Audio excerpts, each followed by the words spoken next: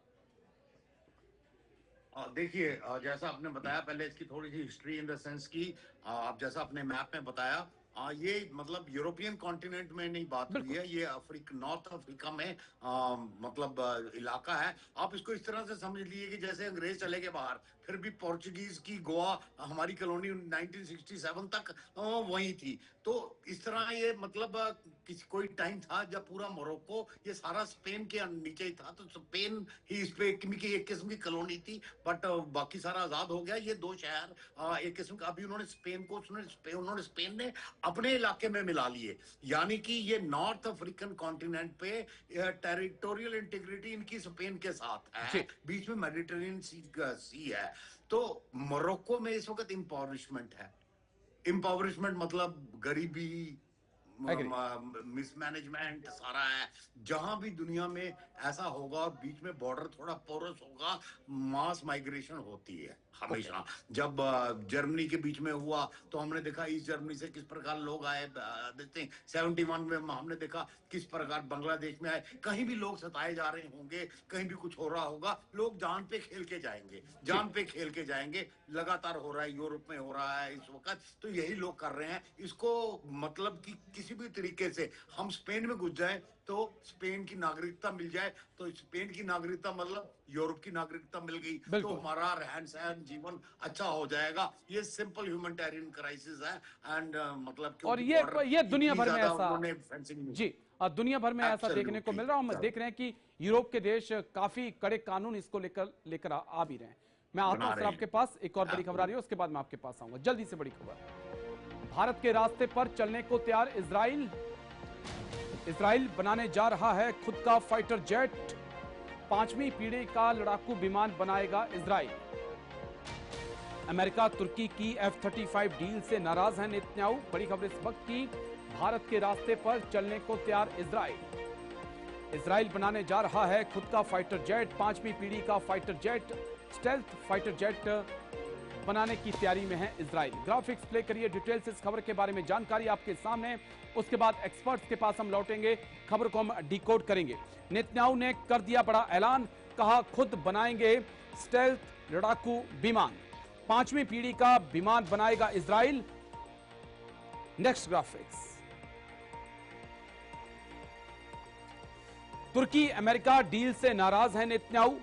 10 साल के अंदर फाइटर जेट हम तैयार करेंगे, नेतन्याहू ने कहा।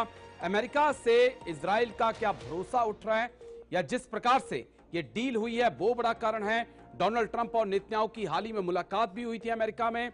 दुश्मन को फिर से सरप्राइज करेंगे, ये नेतन्याहू ने एक बड़ी स्टेटमेंट दी है। एक्सपर्ट्स के पास हम चलेंगे।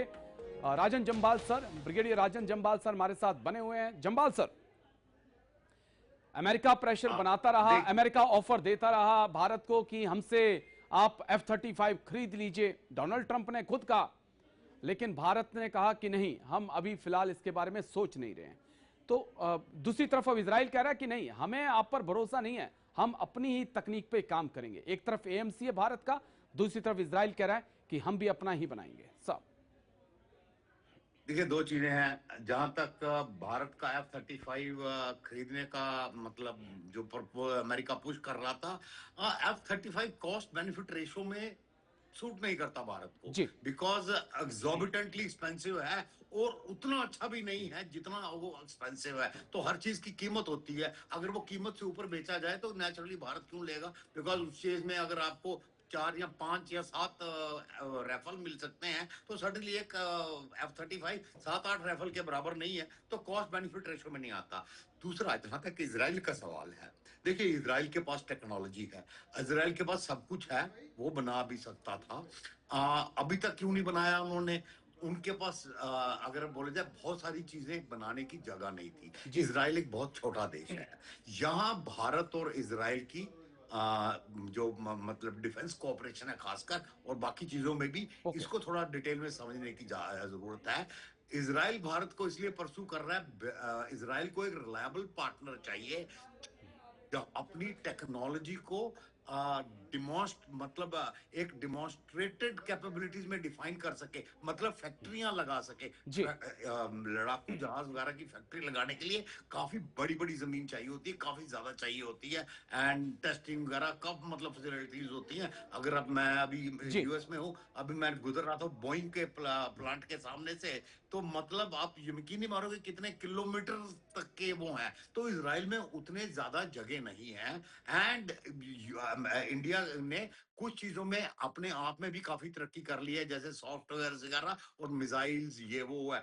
तो अगर इजराइल और हमारे इंटरेस्ट इसमें मैच होते हैं तो ये दोनों देशों के लिए अच्छा है कि हमारा एमसीए भी अगर जल्दी हो जाए, इजराइल को भी एक 5th या 6th जनरेशन एयरक्राफ्ट मिल जाए, तो जब भी कन्वर्जेंस ऑफ इंटरेस्ट होता है तो वो प्रोजेक्ट हमेशा आगे बढ़ता है, और ठीक यहाँ है sir. Convergence of obvious interest हो रहा है। ओके, दिखाई भी पड़ रहा है ये होता हुआ। लेकिन चलिए मैं लौटता हूं आपके पास, एक और बड़ी खबर है उसके बाद मैं आपके पास आऊंगा। बड़ी खबर, पाकिस्तान में भी कॉकरोच पार्टी का हुआ गठन। इंस्टाग्राम पर 1,12,000 से ज्यादा फॉलोअर्स बने। पारदर्शी शासन और लोकतांत्रिक बदलाव की मांग यूथ कर रहा है। पाक के गृह मंत्री को सता रहा विद्रोह का खौफ, इस वक्त की बड़ी खबर। पाकिस्तान में भी कॉकरोच पार्टी का गठन हो चुका है। पाकिस्तान में भी कॉकरोच पार्टी सामने आ चुकी है। इंस्टाग्राम पर 1,12,000 से ज्यादा फॉलोअर्स चंद घंटों के अंदर। पारदर्शी शासन, लोकतांत्रिक बदलाव की मांग। ग्राफिक्स प्ले करेंगे, उसके बाद पाकिस्तान के गृह मंत्री का वो डर भी आपको दिखाएंगे, जहां पर वो कह रहे हैं कि कॉकरोच हमारी सत्ता छीन कर ना ले जाएं। पाक में भी आई कॉकरोच पार्टी का पाकिस्तान में खौफ। इंस्टाग्राम पेज पर 1-2 घंटे के अंदर 1,12,000 फॉलोअर्स हुए। गृह मंत्री मोहसिन नकवी को टेंशन आ गई है जब से कॉकरोच पार्टी बनी है। नेक्स्ट ग्राफिक्स, कॉकरोच बदल सकते हैं देश की सत्ता, नकवी कहते नजर आए। पाकिस्तान यहां के लोगों का है। पारदर्शी शासन और लोकतांत्रिक बदलाव जो है वो कॉकरोच जनता पार्टी पाकिस्तान के अंदर कर मांग रही है। चंद ग्राफिक्स और गृह मंत्री मोहसिन नकवी का बयान, ये कॉकरोच सब कुछ बदल सकते हैं, युवाओं की उम्मीदों को पूरा करना ही होगा, नहीं तो युवा सत्ता भी पलट सकते हैं। दो बयान हमारे पास हैं, जल्दी से उनको प्ले कर दीजिए। अगर इकट्ठा हो गया तो ये हर चीज को उलट सकता है। अगर इकट्ठा हो गया तो ये हर चीज को उलट सकता है कि अपना निजाम ठीक कर लें, हमें इंसाफ मिल जाए, हमें मेरिट मिल जाए, हमें जॉब की अपॉर्चुनिटीज मिल जाए, और हमें अगर कहीं सरकारी पे जॉब है तो उस पर हमें जायज तरीके से हर चीज मिल जाए। वो हम नहीं दे पाते। इसके हाथ में क्या है? सब तो मुनीर ने संभाला। नौजवान को आप नौजवान कहें, उसको कॉकरोच कहें, उसको जो मर्जी चीज कहें, लेकिन मैं एक चीज सबको बताऊंगा, ये कॉकरोच अगर इकट्ठा हो गया तो ये हर चीज को उलट सकता है। उसके लिए जरूरी है उनकी ख्वाहिश इससे पहले कि वो जाहिर करें, हमें पूरी करनी चाहिए।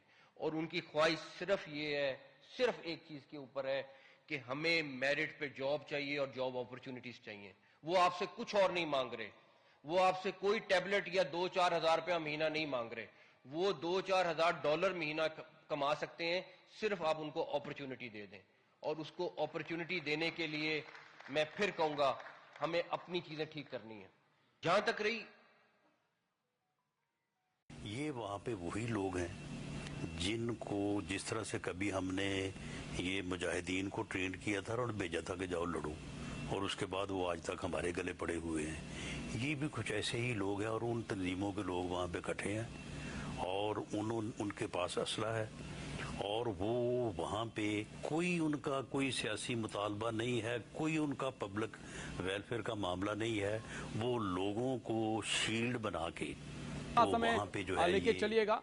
ब्रिगेडियर राजन जम्बाल सर हमारे साथ बने हुए हैं। सर, मोहसिन नकवी कहते नजर आ रहे हैं कि सत्ता हमारी भी जा सकती है, कॉकरोच कुछ भी कर सकते हैं, लेकिन दूसरी तरफ राणा सनाउल्लाह ये कहते नजर आ रहे हैं कि जिस प्रकार से हमने जिहादियों को ट्रेनिंग दी थी, यानी कि पाकिस्तान के मंत्री भी अब खुद टीवी स्टूडियो में बैठकर कबूल कर रहे हैं कि जो कश्मीर में 1990 के दशक में और 2000 के दशक में जो आतंकवाद था उसको हमने ही पैदा किया था। लेकिन सबसे बड़ी बात कि दुनिया आज भी आंखें बंद करके बैठी हुई है। देखिए, पाकिस्तान और भारत में बड़ा अंतर तो आपको पता है। डेमोक्रेसी और जो सो कॉल्ड हाइब्रिड सिस्टम है, basically military rule by proxy, उसी से बहुत चीजें फर्क पड़ जाती हैं। यहाँ पे अकाउंटेबिलिटी है। मतलब अगर हमारे यहाँ कॉकरोच पार्टी हुई, उसका आपने देखा काउंटर कैसे हुआ। आम पब्लिक ने ही काउंटर किया। जब वो एक लिमिट से ऊपर बढ़ गए, वो लोगों ने ही ज्यादा वो किया। और जब तक वो जंतर मंतर में थे किसी ने कुछ नहीं बोला, आओ खाओ पियो शोर मचाओ, यहाँ तक इतनी गंदी गंदी गालियां निकाली, अब पीपल टॉलरेटेड इट।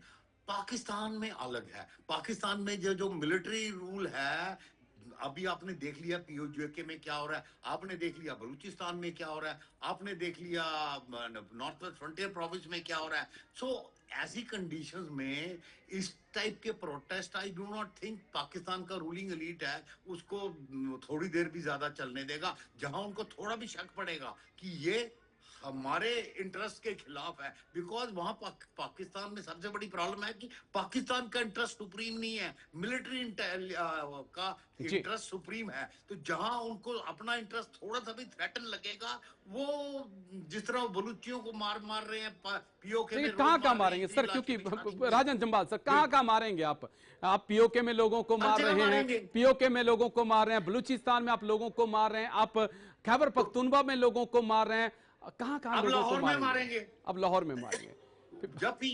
जब देखो तो ऐसा क्या होता पड़ोस है, में जब पंजाबिस्तान किसी देखें चीज हम को सर? किसी की लत, अब चर्चाएं बहुत तेज हैं कि भारत बिल्कुल में के पड़ोस में एक्चुअली पंजाबिस्तान होगा। ये देखो ऐसी है, जब हम पाकिस्तान की वो बोलते हैं ना कि इंटरनल इम्प्लोजन होगा, तो ये सारा इंटरनल इम्प्लोजन के संकेत हैं।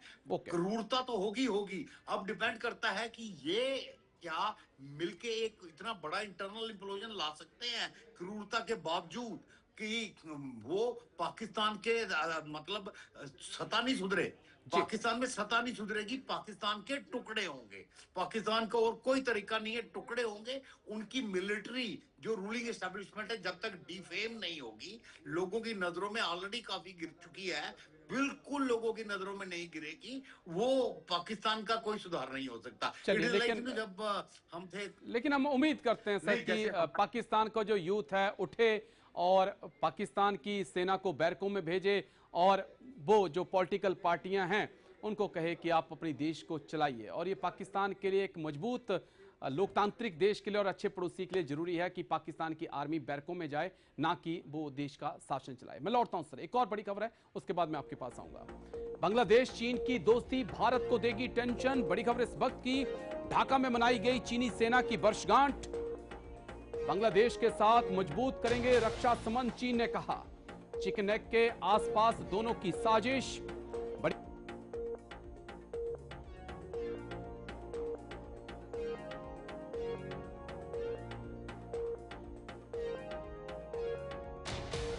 एक बार प्ले कर दीजिए ग्राफिक्स के जरिए डिटेल से सारी जानकारी।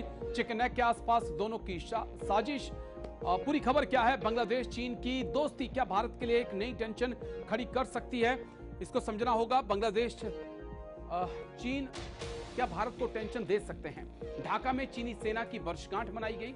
चीनी राजदूत सहित 300 से ज्यादा मेहमान शामिल होते हैं और चीनी राजदूत कहते हैं कि बांग्लादेश को मजबूत करेंगे, बांग्लादेश को हर आधुनिक हथियार चीन मुहैया करवाएगा।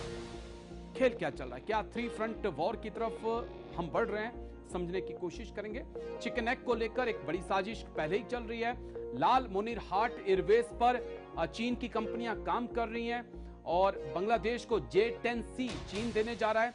चीन के दौरे पर थे तारिक रहमान और उसके बाद चीन का तीस्ता रिवर प्रोजेक्ट जो है वो भी चीन को दिया जा चुका है।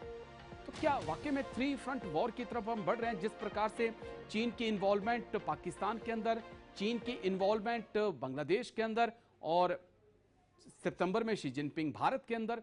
चलिए, ब्रिगेडियर राजन जम्बाल सर, सीडीएस देखिए रावत सर बता के गए थे 3 फ्रंट वॉर, क्या जो उन्होंने देखा था कि फ्यूचर में हो सकता है, क्या उसी तरफ ये तीनों देश बढ़ रहे हैं?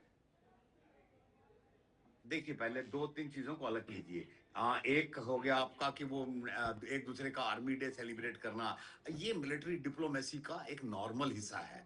मैं बॉर्डर पर रह चुका हूँ, हम एक दूसरे का 15 अगस्त चाइना का जो डे सेलिब्रेट करते हैं, एक दूसरे को बुलाना करना, वो स्टैंडर्ड मिलिट्री डिप्लोमेसी का हिस्सा है। Don't read too much into it. वो हर जगह होता है, हर देश करता है, दिल्ली में भी होता है, ढाका में भी हुआ। कोई ऐसा मतलब तूफान आने वाली चीज नहीं है कि जिसपे मीडिया हाईलाइट करे, बिल्कुल नॉर्मलाइज। जहां तक उनको हथियार देने की बात है, चाइनीज के बारे में एक चीज याद रखिए, चाइनीज मुफ्त में किसी को कुछ नहीं देते। जी। बांग्लादेश J10C इसलिए ले रहा है, J20 खरीदने की औकात नहीं है, पैसे नहीं है, मुफ्त में देने से रहे चाइनीज। और जो भी खरीदने को तैयार है वो उसको देने को तैयार है। F-16 F-35 अमेरिका से भी खरीद सकते हैं अगर पैसे हो। पैसे नहीं है, सबसे सस्ता उसमें चाइना का मिल रहा है J10C, वो बेचारे ले रहे हैं।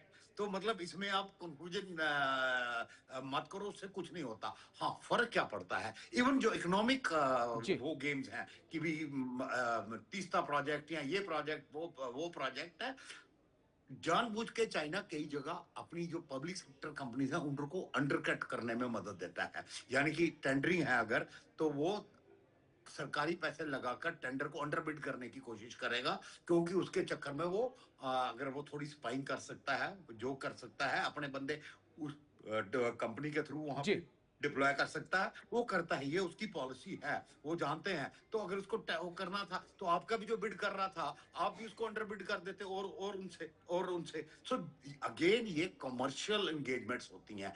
हमें जो डर है, जो या जिसकी हमें चिंता होनी चाहिए, वो है कि क्या वो जो उनकी MSS है, मिनिस्ट्री ऑफ स्टेट सिक्योरिटी, जो जी। हमारी रॉ वगैरह की इक्विवेलेंट है, वो कह रहा है वो कितनी एक्टिव है। उसने भारत के खिलाफ जो इंसर्जेंट ग्रुप्स हैं उनको क्या क्या हथियार दे रहा है, वो उसने बांग्लादेश आर्मी में कितनी घुसपैठ बनाई हुई है, वो किस किस जनरल को कंट्रोल कर रहा है, कि उसके थ्रू क्या क्या पॉलिसी चेंजेस ला सकता है, ये हमारे क्रक्स होने चाहिए। बिकॉज इनसे नतीजे निकलते हैं और आई एम श्योर ये हो रहा है। बाकी कुछ विजिबल चीजें लेके शोर मचाना वो ठीक है, it is okay, but they are not very major. Visual देखिए सर, तीन चार चीजें। सबमरीन चाइना बांग्लादेश को दे रहा है, JF-10 की हमने बात कर ली है, एयर डिफेंस सिस्टम दिए जा रहे हैं, ड्रोन्स बांग्लादेश को चाइना की तरफ से दिए जा रहे हैं, लाल मुनिरहाट में कंस्ट्रक्शंस का काम चीन कर रहा है, डोकलाम में चीन बैठा है। टेंशन नहीं लेनी चाहिए, आप कह रहे हैं कि नहीं कुछ फर्क नहीं पड़ता है? मैं बता रहा हूं नहीं लेनी चाहिए इसलिए बिकॉज डोकलाम में मैंने इनफैक्ट डोकलाम के जो एरिया है उसको कमांड कर चुका हूं, पूरी वो ब्रिगेड को मैं कमांड कर चुका हूं। तो उस इलाके को मैं एक एक मतलब जिसको बोलते हैं ना पत्थर जानता हूं, तो I know the ground reality कि वहां पे क्या पोजीशन है। देखिए जो वो एयरपोर्ट वगैरह बना रहे हैं, मैंने बताया कि ये सारे कमर्शियल डीलिंग्स हैं। बिल्कुल उनकी गवर्नमेंट ने किया होगा, अंडरबिड किया होगा, कमर्शियल कंपनीज बना रही है। यस, उसमें उनके MSS के आदमी होंगे, ये वो है, पर वो वहां रह के क्या डैमेज कर सकते हैं हमको उसको देखना है कि वो डैमेज क्या कर सकते हैं। ऑलरेडी हमने अगर हमारे भी काउंटर मेजर देखो कि हमने चिकन नेक को काफी ब्रॉडन करने के प्लान बना लिए। अगर आप वो जो कैंप्स हमने बनाए हैं नए मिलिट्री कैंप्स, वो सब देखें तो उन सब को ध्यान में रखते हुए ऐसा नहीं है कि हम लोग भी चुप बैठे हैं। बिल्कुल देखिए वो तो हमने देखा कि हमारे आर्मी चीफ जनरल धीरज सेठ वहीं पर थे, पूरी तैयारियों का जायजा सर ने भी लिया। मैं लौटता हूं सर, एक और बड़ी खबर है उसके बाद मैं आपके पास आऊंगा। जल्दी से बड़ी खबर प्ले करिए। पाकिस्तान के हाथ से निकल रहा है POK, बड़ी खबर आपको दिखा रहे हैं। पाक सेना के खिलाफ हो रहा प्रदर्शन, पाक सेना ने 50 से ज्यादा लोगों की हत्या की, पाक ने आतंकी पालने की बात तक कबूल ली है। पाकिस्तान के हाथ से निकल रहा है POK, ग्राफिक्स प्ले करिए, क्या है इन लोगों की मांगें, उसके बाद POK से आज की आई तस्वीरें आपके सामने हम रखेंगे। लेकिन पहले ग्राफिक्स, POK में क्यों हो रहे प्रदर्शन, 12 आरक्षित सीटों का विरोध, चुनावों में धांधली और राजनीतिक हस्तक्षेप, पाक सेना और रेंजर्स की बर्बरता पर सवाल POK की आवाम उठा रही है। नेक्स्ट, महंगी बिजली, बढ़ती महंगाई, बेरोजगारी मुद्दा है, पुलिस कार्रवाई और गिरफ्तारियों से गुस्सा है। ज्वाइंट अवामी एक्शन कमेटी यानी कि जैक पर जो एक्शन पाकिस्तान की तरफ से लिए गए हैं उसको लेकर लोगों के अंदर नाराजगी है। अलग अलग तस्वीरें जो POK से आई हैं उनको प्ले कर दीजिए, उसके बाद ब्रिगेडियर राजन जम्बाल सर के पास हम लौटेंगे। एम्बियंस के साथ प्ले करिएगा। ये पाकिस्तान की कार्रवाई में, पाकिस्तान पुलिस की कार्रवाई में जो लोग घायल हुए हैं उनको इलाज के लिए भेजते लोग, 50 से ज्यादा लोगों की हत्याएं पिछले 3 से 4 दिनों के अंदर कर दी गई हैं।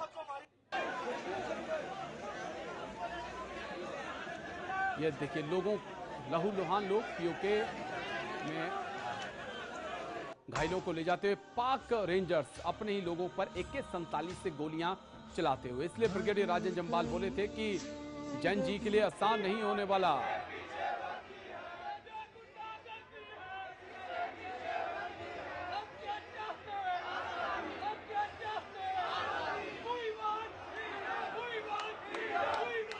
अगली तस्वीर प्ले कर दीजिए।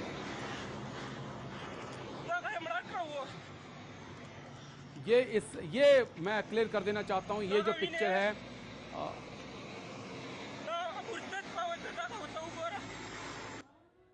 ये पाकिस्तान के सैनिकों की वर्दियां एक बार फिर से पीओके में टांग दी गई हैं खंभों के ऊपर।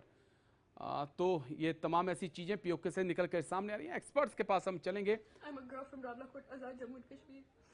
And today, countless people in my Rawalakot have been murdered. Countless of my brothers, countless of my fathers have been killed in Rawalakot, and the world is staying silent. No one is speaking up for Kashmir. We never thought a day like this would come. We never thought we would have to see this day where our roads would be filled with our people's blood. Our soil is going to be covered with our people's blood. चलिए बाकी की तस्वीरें आप side में play कर दीजिएगा एक एक करके। हम एक्सपर्ट्स के पास हम चलेंगे क्योंकि समय थोड़ा सा कम होता जा रहा है। ब्रिगेडियर राजन जम्वाल सर, पीओके से उठती है आवाजें और ये जो दहशतगर्दी है इसके पीछे बढ़ती है, लेकिन एक चीज एक लिमिट तक ही प्रेशर को सहन करती है सर, उसके बाद वो गुब्बारा फट जाता है और शायद मुझे लगता है कि अब पानी सर के ऊपर जा चुका है।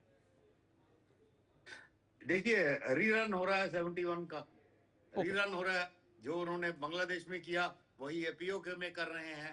This thing you will find अभी बांग्लादेश टाइप एलिगेशन भी आनी शुरू हो जाएंगी and I am sure looting इन्होंने स्टार्ट कर दिया, लोगों को मारना स्टार्ट कर दिया है एंड अपने खिलाफ मुक्ति वाहिनी खुद ही तैयार कर ली है जैसे मतलब आदत है इनकी। तो I am sure the way इतने लोगों के मरने के बाद भी अगर ये कम नहीं हुआ या लोगों का गुस्सा ठंडा नहीं हुआ तो भी आग और भड़केगी एंड लोग इस वक्त मरने मारने को तैयार हैं। हर हालत में उनको आज़ादी चाहिए। जहां तक भारत का सवाल है, इस वक्त हमारे को अपने बॉर्डर सिक्योर रखने चाहिए। We don't want another refugee crisis. जिस प्रकार 71 में बांग्लादेश का टाइम हमारा एक रेफ्यूजी क्राइसिस हुआ था, वो रेफ्यूजी क्राइसिस नहीं चाहिए हमको। नहीं चाहिए पुंछ के अंदर दुनिया भर के।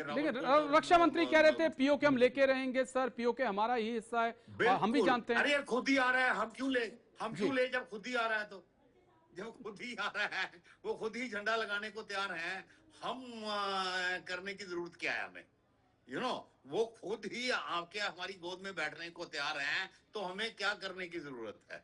अपने लोगों के लिए तो सीमाएं ना खोली जाएं। मैं जो समझना चाह रहा हूं कि हम कहते हैं कि पीओके के लोग हमारे हैं, अगर उनके ऊपर ड्रोन स्ट्राइक हो रही है, AK-47 से गोलियां चल रही हैं, अगर वो भारत आना चाहते हैं बिल्कुल हमारी सहानुभूति देखिए मैं बताता हूँ बड़ी क्लियरली, हमारी सहानुभूति उनके साथ है, बहुत कुछ है। पर अगर मेरे को कोई पर्सनली बोले all said and done, PoK पिछले 70 साल में काफी रेडिकलाइज हो चुका है। अगर वो भारत में भी आता है तो हमको उनको 4-5 साल क्वारंटीन में रखना पड़ेगा। What we should be interested strategically is Gilgit Baltistan region. Honestly वहां पे हमारा इंटरेस्ट बनता है because of lot of things, Afghanistan, ये गैस पाइपलाइन, मतलब दुनिया भर के इंटरेस्ट कोइंसाइड होते हैं। अगर पीओके को हम लेते हैं तो हम पीओके के लोगों पे एहसान करेंगे। पीओके से भारत को कुछ नहीं मिलने वाला। तो आई एम वेरी क्लियर, कुछ चीजों के ऊपर क्लियरली बता रहा हूँ कि हमारे स्ट्रेटेजिक इंटरेस्ट कहाँ। चलिए तो ये मिलिट्री पॉइंट ऑफ व्यू से आप, अगर ये खुद गोद में आ रहे हैं अलग बात है, ठीक है। चलिए गोद में आ रहे हैं, ये मिलिट्री पॉइंट ऑफ व्यू है सर आपका, लेकिन पॉलिटिकल पॉइंट ऑफ व्यू क्या है वो तो रक्षा मंत्री राजनाथ सिंह ही जानेंगे। लेकिन शुक्रिया, बहुत बहुत शुक्रिया आपका हमारे साथ जुड़ने के लिए ब्रिगेडियर राजन। पहलुओं पर इतनी बारीकी से आपने बात रखी। तो ग्लोबल ब्रेकिंग में आज इतना ही, कल फिर होगी मुलाकात। दीजिए इजाजत, नमस्कार।